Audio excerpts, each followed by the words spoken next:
There is a certain kind of person who walks into a room and immediately feels that something is off. Nothing obvious is happening. No one is arguing, no one is raising their voice. Everything looks completely normal on the surface. But somehow, they already know. They notice the hesitation in someone's tone, the forced smile that doesn't reach the eyes, the slight pause before a response that feels just a little too controlled. It's like their mind is quietly scanning everything in the background without permission. At first, this kind of awareness can feel like a gift. People often admire it. They say things like, "You're so observant," or "You read people so well." And on the surface, that sounds like a strength.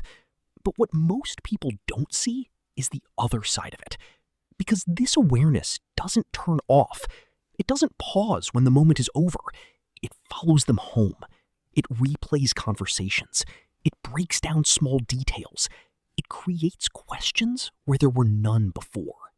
And slowly, something starts to happen. A simple moment turns into layers of meaning. A small silence becomes a story. A single look becomes something to analyze for hours. This is the hidden cost of being too aware. It's not just intelligence. It's a mind that is always working, always scanning, always trying to understand more than what is necessary. So the real question is, where does this come from? For some people, this level of awareness is something they were born with. Psychology describes them as highly sensitive individuals. Their nervous system is naturally more responsive. They feel things more deeply, notice more details, and process experiences with greater intensity. For them, the world has always felt louder, sharper, and more emotionally charged than it does for others. But for many people, this awareness is not natural. It is learned. It is something that developed over time, often as a way to survive. When someone grows up in an environment where emotions are unpredictable, where tension can appear without warning, the brain adapts. It learns to stay alert. It learns to read signals. It learns to predict what might happen next. A child in that kind of environment doesn't have the luxury of being unaware. They become highly observant out of necessity. They learn to read tone instead of words.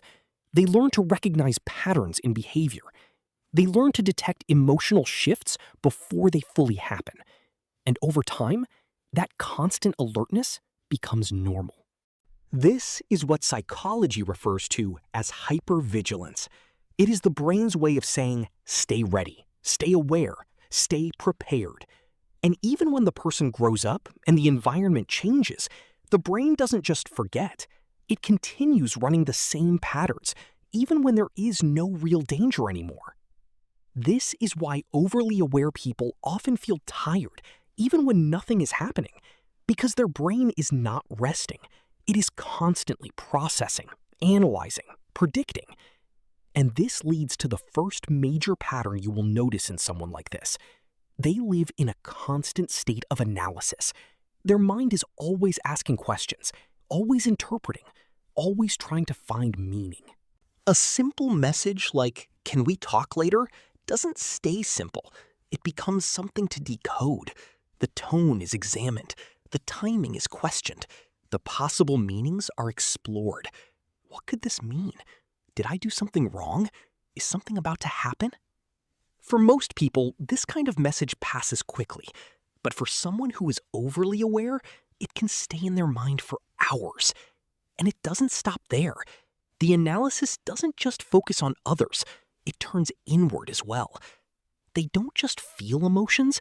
They examine them. They question them. They judge them. If they feel sad, they don't just sit with the sadness. They ask why it's there. They try to justify it. They compare it to how they think they should feel. Even happiness gets analyzed. They might laugh at something, and immediately after, a thought appears. Was that too much? Did that sound genuine? Did I act naturally? This creates a kind of distance between them and their own experience. Instead of living in the moment, They are observing themselves living it. And over time, this constant observation begins to affect how they connect with others. They start to notice patterns in people's behavior. They see the small inconsistencies. They recognize when someone's words don't fully match their tone. They become aware of the hidden layers behind conversations. At first, this feels like clarity, like seeing the truth behind things. But slowly, it becomes something else. It becomes doubt. A compliment doesn't feel simple anymore. It feels like it might have a reason behind it. Kindness feels like it could come with expectations. Even genuine moments start to feel uncertain. And this creates a quiet kind of distance, not because they don't care about people, but because they see too much. They notice too many possibilities. They question too many things. And at the same time, they feel everything deeply.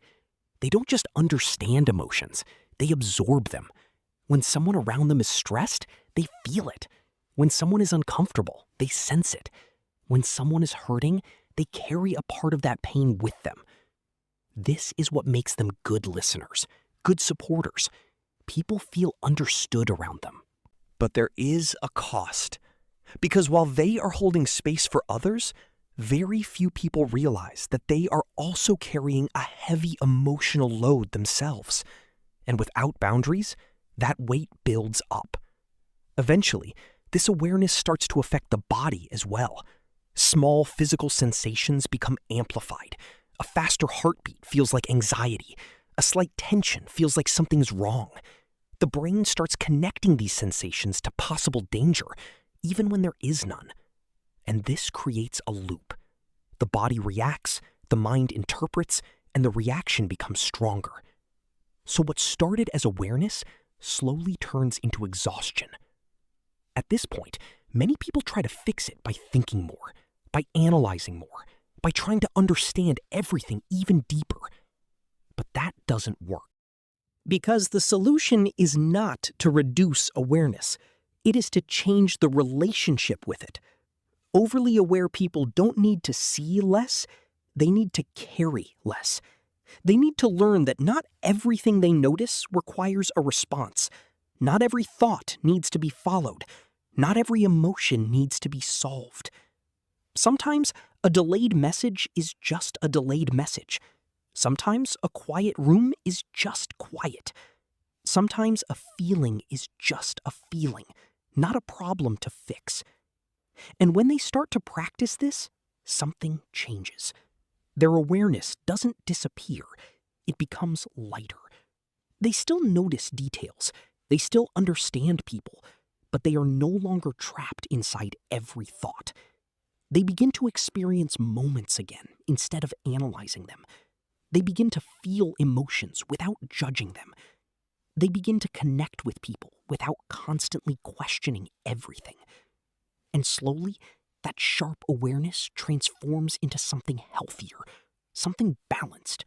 Because awareness itself is not the problem. The problem is when awareness turns into control, when it becomes a way to predict everything, avoid everything, and protect against every possible outcome.